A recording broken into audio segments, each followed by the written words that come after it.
I'm here with Carlos, who truly doesn't need an introduction.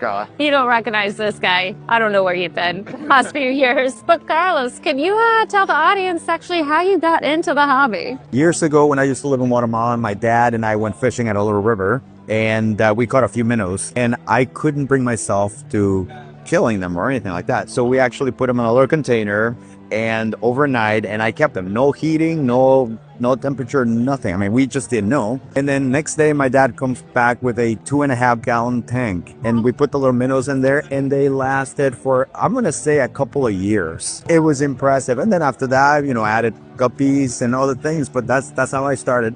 It got long, many years ago. Well, so were you the one that named the minnow?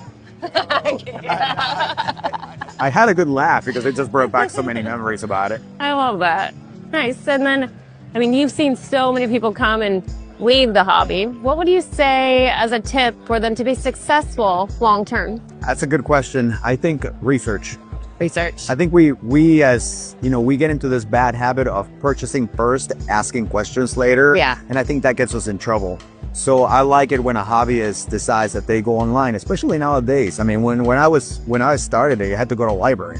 But now with the internet, it's so easy to find, to get a list of what you want, do the research, make sure that the corals are compatible, make sure that the fish are compatible. And sometimes it's like, because a lot of times the fish that you choose will dictate in the future what kind of tank you're going to have. Yeah. If you choose a trigger, you're not going to have any shrimp. If you choose a hawk or something, small fish. So a lot of times the decisions, they trickle down. So do your research first. Yes. Ask questions. Yes. And there's so much information that is out there. Where would you like to see the industry going? That's a good one. And I know we've been asking that question to other people. For me, I'm going to say aquaculture.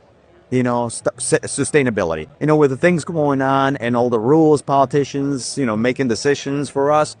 I think that we need to figure out a way to stop removing corals from the wild and, do it ourselves. Grow them, raise them, spawn them.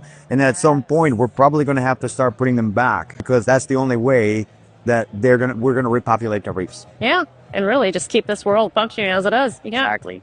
Thank you so much, Carlos. It's always a good time. Thank you for having me. And make sure you go to coralview.com. Check out all of the products that we offer.